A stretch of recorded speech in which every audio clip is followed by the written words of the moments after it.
நன்றி கொன்ற உள்ளங்களை கண்டு கண்டு வெந்த பின்பு என்னடி எனக்கு வேலை?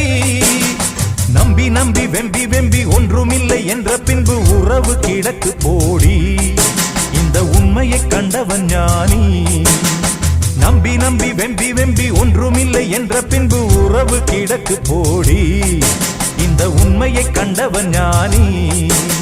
அண்ணன் என்ன, தம்பி என்ன, சொந்தம் என்ன,